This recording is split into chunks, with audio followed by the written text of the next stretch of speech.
Hello, everyone out there. God bless you all in the name of our Lord Jesus Christ. Greetings from this part of the world to you all in the name of our Lord Jesus Christ. Today, I don't want what happened to Jonah in the book of Jonah. I want allow it to happen to me before answering the call of God. There are so many people who answered in hard way, while others answered in a very good way. But I think this is the right time for us to get the ball rolling. May God bless you all in Jesus' name. Today we're going to study the Word of God, which I title A Great Change. A great change. If you are online right now, I can see many there. Osaige, God bless you. Dan Osaige from France. Sister Eze, Jamie, God bless you. Joy Philly, God bless you. Oshodi from France. That's my brother in France. God bless you all. May the Almighty God richly bless you all in Jesus' name. Today, I want us to open our Bible book to the book of John. We are going to look the mystery of God and the first miracle of Jesus. There is a mystery that people don't really understand what Jesus have done over there. Mama Yogi, God bless you for joining us. May the Almighty God really bless you in Jesus' name. That's fantastic. Hallelujah. If you are alive, if you are there with your Bible, I want us to open the Bible book to the book of John, St. John chapter 2. We are going to start reading from verse 1 to 5. I will read it. Sister Bexy, God bless you. Yobo Maro Winner, God bless you. I read from here, so if you are there with your Bible, please, once again, St. John chapter 2, verse 1, I read. He said, "And the third day, there was a marriage in Cana of Galilee." Note, there was a marriage in Cana of Galilee, and the mother of Jesus was there, which is Mary. She was there too, and both Jesus was called. You see, Jesus was invited into the marriage. He said he was called into the marriage. In other words, he was invited into the marriage. Hallelujah. And his disciples, he said to the marriage, his disciples to the marriage, and 3, and when they wanted wine, and the mother of Jesus said unto him, they have no wine. You see, the mother, thank you, Alice, God bless you. The mother of Jesus went to his son, went to her son, because she knew what the son is capable of doing, and said, they need wine, they run out of wine. And I continue. For Jesus said unto her, Woman, what have I to do with thee?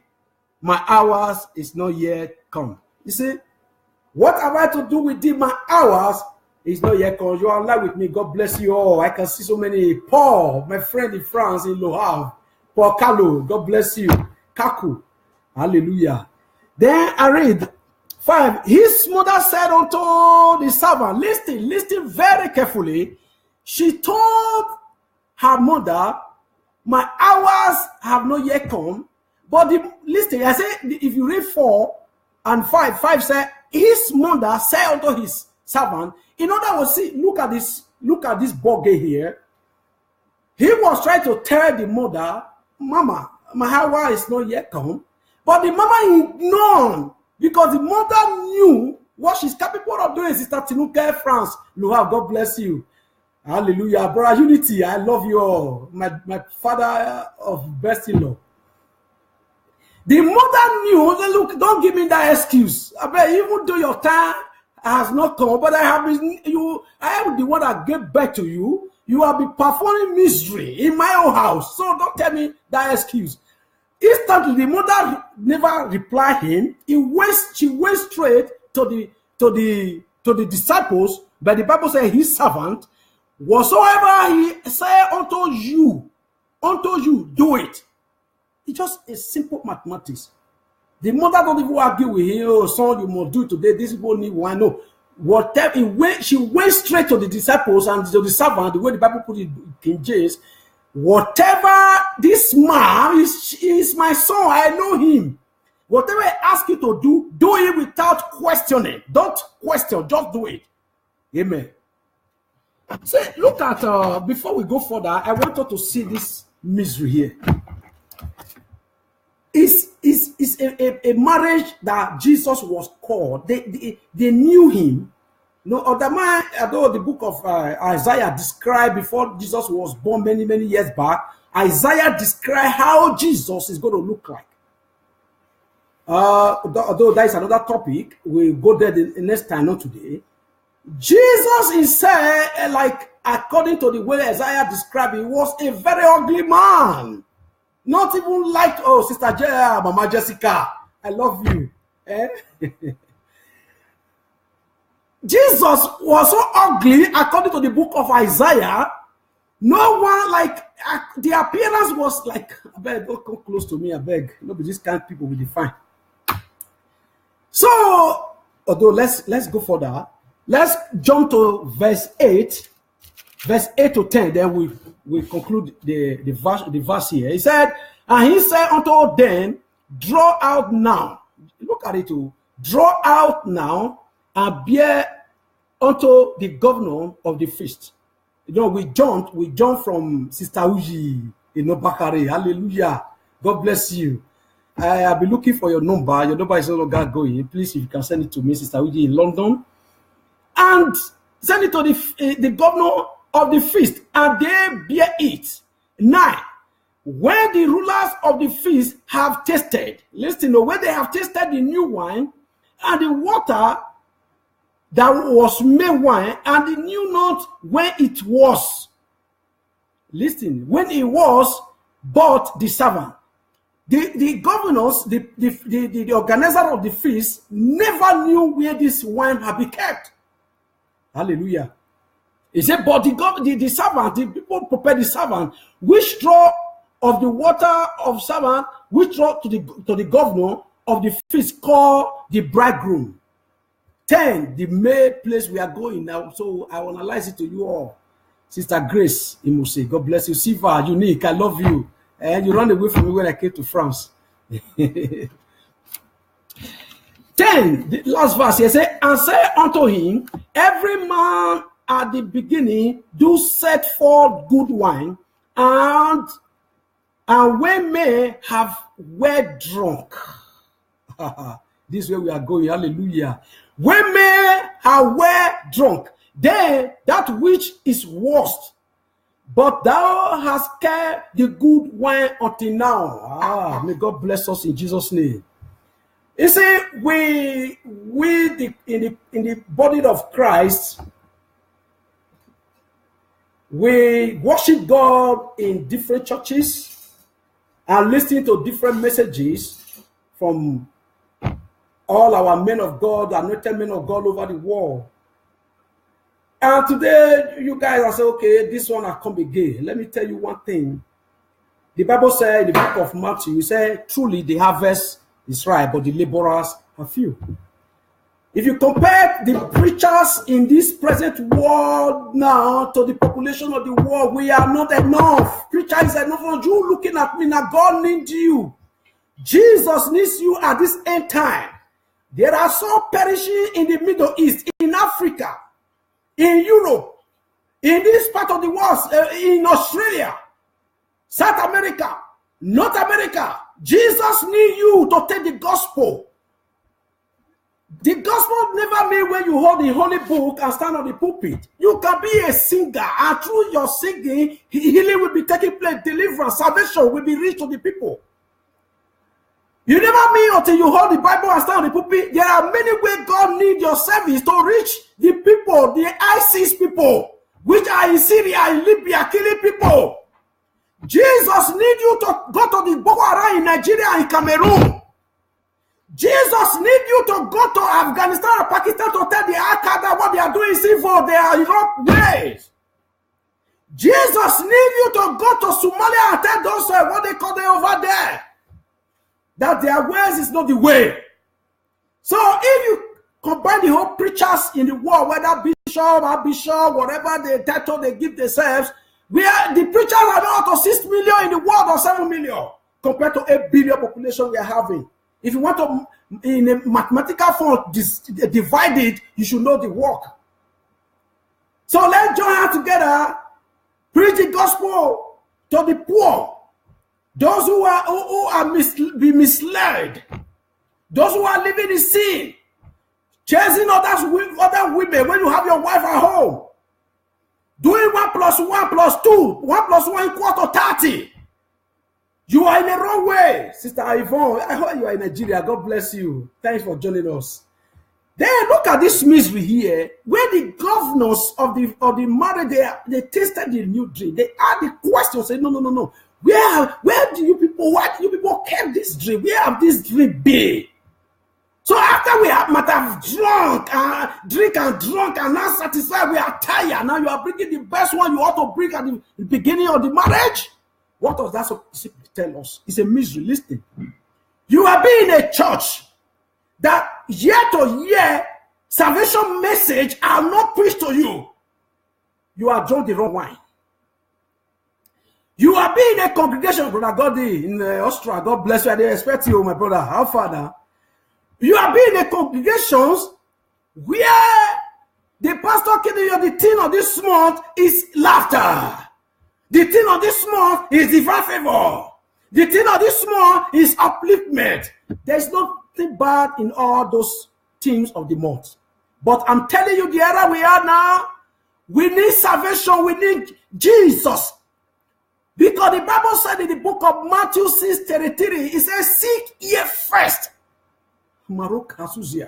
Seek ye first the kingdom of God. What others are dying to have, it will be miraculously added unto you, because you seek in first, you seek unto yourself first the kingdom of God. How do you see the kingdom of God? Is to run from sin. Run away from sin. Sin is stink, and it has stigma. Hallelujah. Thank you. You know, Derek, I love you. Amen. Run away from sin. He said the governors of the feast were drunk with polluted word of God. My God will buy new shoe on your leg. My God is not the God of the poor. Our God, of course, is not the God of the poor. You can see in the book of 2 Corinthians 8:9. He said, for our sake, it made poor, for through his poverty we may become rich. But that is not the first issue. He said, seek ye first. Seek ye first. Seek ye first the kingdom of God. The kingdom of God. And what others are dying to have? The cars that your pastor have been deceiving you with.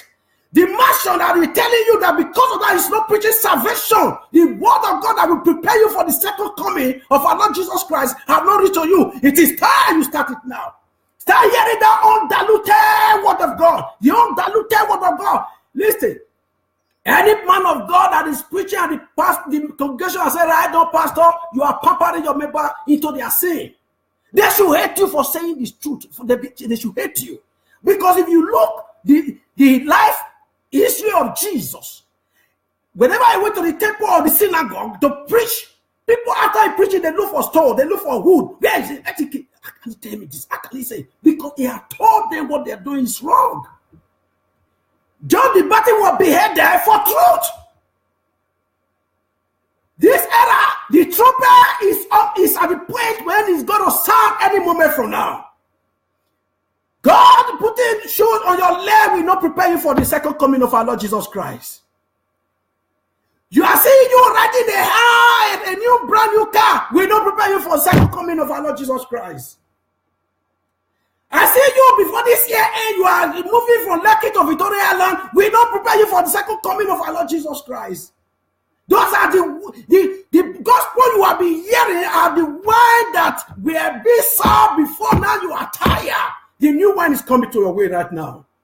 If you are online now, I am saying to you in the name of our Lord Jesus Christ of Nazareth, the new wine that will prepare you for the second coming of our Lord Jesus Christ of Nazareth, who is coming on your way. Hallelujah.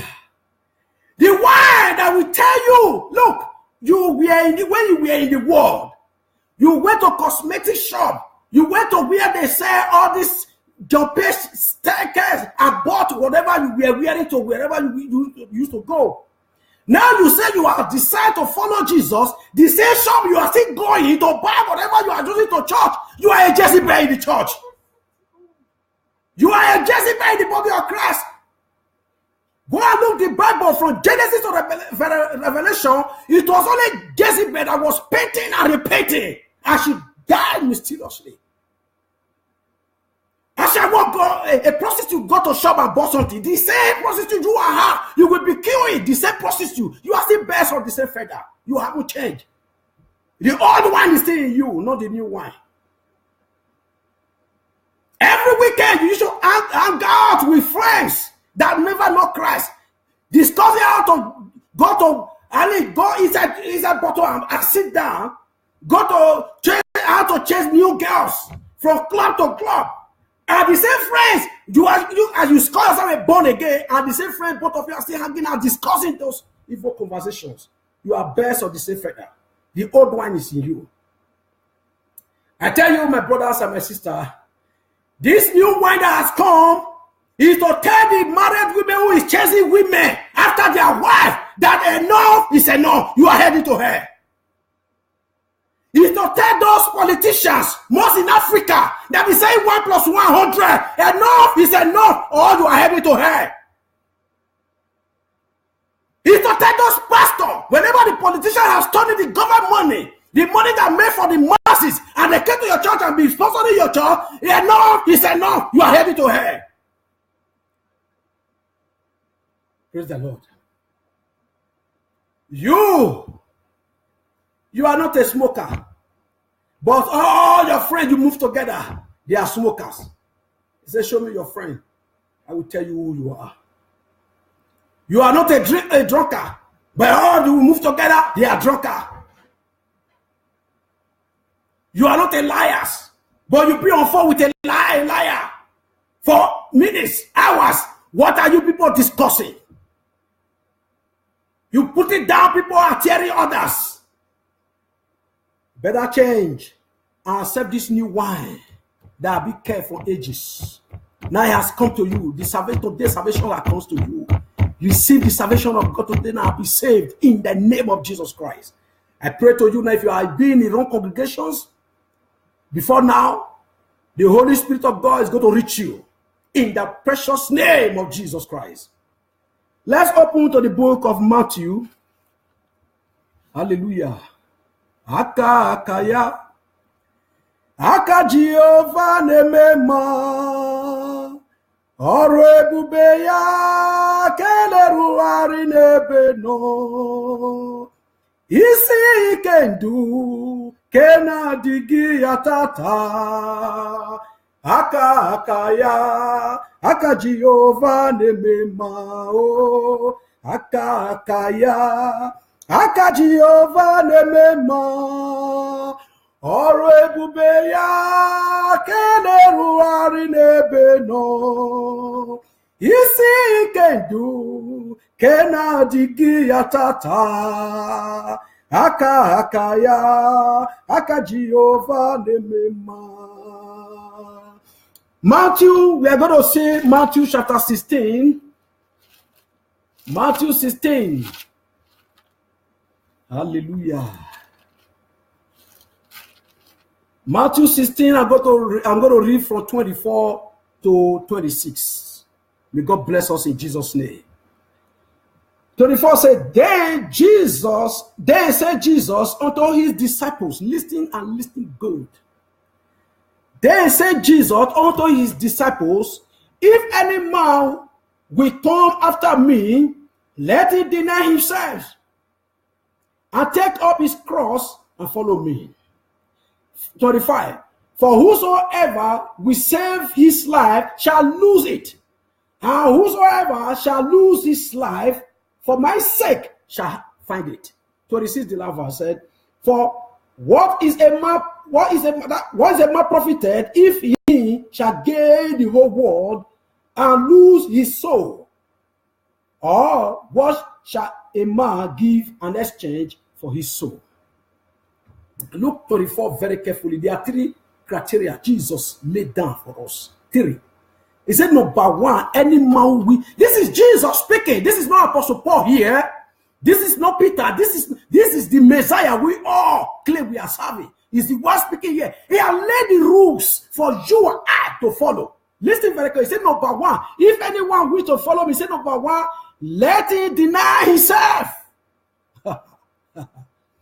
He said, let him deny himself. 2, take up his cross, then till follow me. Today, Sunday, millions of Christians have gone to their very place of worship to worship him. But you are worshiping the person you don't know.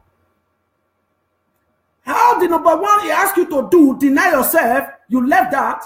Pick up your cross, you left that. You are not doing the number 3 thing. If you are there, if you are coming online, you can see the book of Matthew chapter 16 verse 24.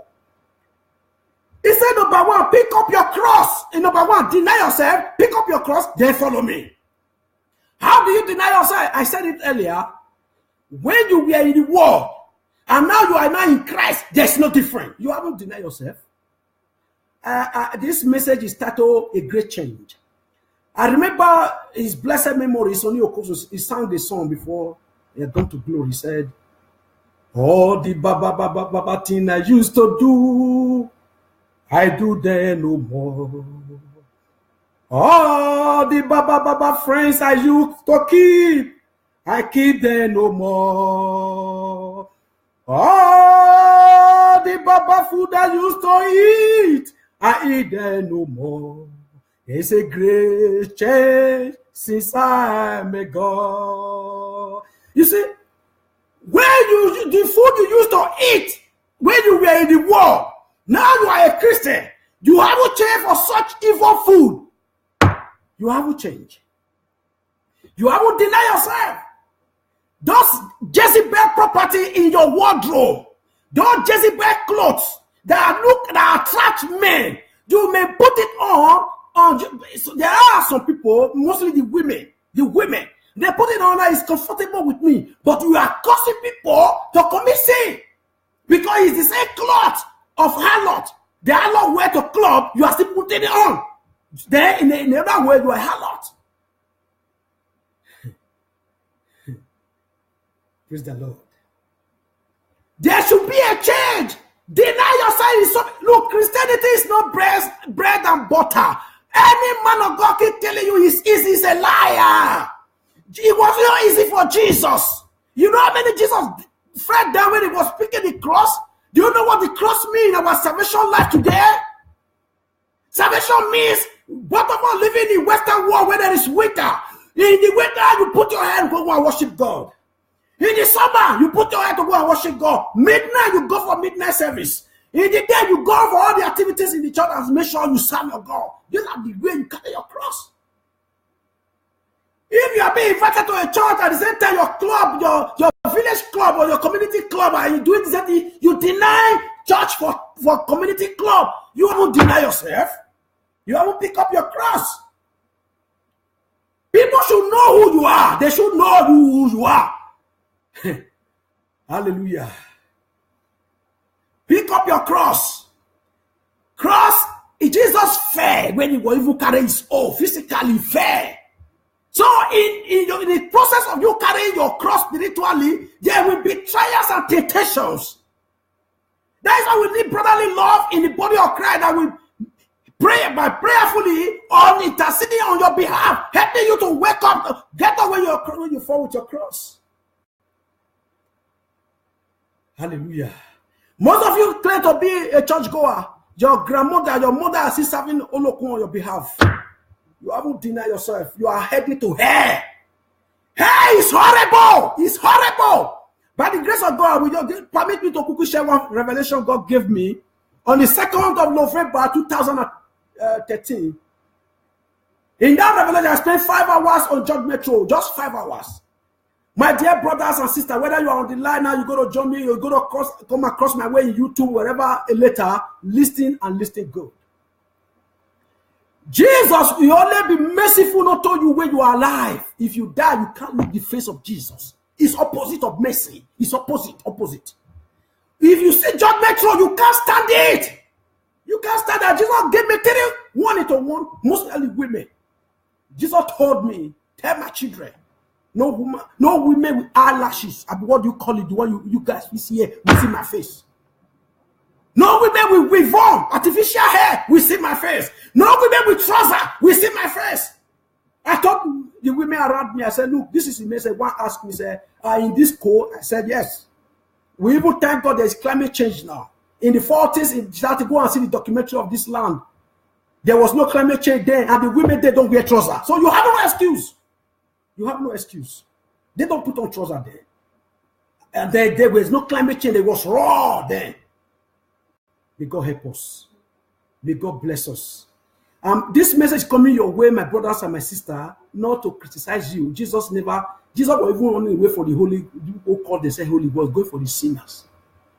So it's for us, for sinners like me and like you, to repent. So on the last day, we will be, oh Lord, joy will fill all over us. I will thank God, we believe. I pray for everyone on you now, you on the line looking at me, sharing this message. Today, life I come to you. The light of God, God of Abraham, Isaac, and Jacob, have come upon you in the precious name of Jesus. He said, they pick up your cross, they follow me. Many people today don't want to go to villages and share gospel. They are looking for time. There are pastors I heard that before you even come to your church, we charge you. You will pay for the hotel. You will pay for all the people who are God, the restaurant that is going with him, and they will still charge you at the end. This is what is going on. You are selling the gospel. Freely you receive, freely you shall give. Because you are lost faith in Christ, you believe to sell the gospel. You are headed to hell. Don't sell the gospel. Believe ye that he said, faithful is he that calleth thee, for who also will do it. First Thessalonians. Faithful is he that have called you, for who also will do it. If they invite you for program, they do people who invite you know what to do. No, you charge it, then this is what you want. You are a robber. May God bless us. The new gospel that come and cross our way today, this is just the beginning of this gospel. For the sake of time, those who are in other part of the world, like Africa and Europe, which need to prepare for bed now, I so much appreciate you all. May God bless you all in the name of our Lord Jesus Christ. Please have it in your heart that Jesus is coming soon. That the new wine of the gospel, the new wine which is undiluted word of God, has come away. The gospel that will tell you that evil, don't take bribe, don't lie, don't do 1 + 1 is 100. You, a woman, your husband is a whore. Other men look at you and be attracted unto you. You need the deliverance. You're a woman. You are taking the place of your husband in your marriage. You are a Jezebel. You need the deliverance. Marriage is so sweet. Marriage is so good. If both of you would have your way, Bible have laid the rules there. He say, man, love your wife. Men, love your wife. Woman, be submissive to your husband. And there is no man in this world except Lucifer himself that woman will be submissive to, that will not love that woman. Except when the woman want to take the man's place. And no man in this world need a second mother. You might be saying my mother by mouth, but in act and attitude, it's only one mother we have. Take your place in your marriage. There will be peace in your marriage. Don't take your husband's place. You husband, that no matter the woman, no matter whatever your wife does, you never appreciate it. You need deliverance. You need deliverance. She do all things in this world to please you. Who are you? Are you Lucifer? If you are Lucifer, receive deliverance now in the name of Jesus. I release the blood of Jesus Christ of Nazareth to deliver you from that bondage in the name of Jesus. It is going to be great today. Oh, my Lord is present here. Holy Ghost is already here. It is going to be great. This new ministry has started. Please, every Sunday, my brother, my sister out there, at this very time, from this part of the world, going to be reaching you. Prepare your body, prepare your mind, prepare your soul. If you wish to reach me, you can email me by sending your email to rolly7stars@yahoo.com. Rolly 7 stars at yahoo.com. Rolly, ROLLING, then 7 in figure, stars, STARS, stars in plural, at yahoo.com. Or you can email my Gmail, rolandenotoy@gmail.com. If you wish to call me for more prayers and counseling, please feel free to call me on 001 647 447 1742. Again, 001. If you are calling from outside Canada, from outside US, please, you can say 001 or +1 647 447 1742. Let's work together. There are a lot of souls they are already condemned. We need to take to the Muslim world to preach Jesus to them. We need to go to the Buddhists, the Hindus, the African traditional worship believers. We need to go there, tell them that is not the way. I wasn't born a Christian. So don't say because my father is a pastor or was a pastor. No, I was born with you. But I tasted Jesus. Jesus fetched me out when I was going to drain, and he saved my life. The same Jesus, the God of Abraham, Isaac, and Jacob, is going to save you as well. May God bless us. If you want to email me, please email me. Don't forget, once again, Rolly7stars at yahoo.com or rolandenotoy@gmail.com, or you call me on my phone 001 or +1 647 447 1742. May God bless you. In Jesus' precious name, I pray. Be rapturable till next Sunday. In Jesus' name, amen.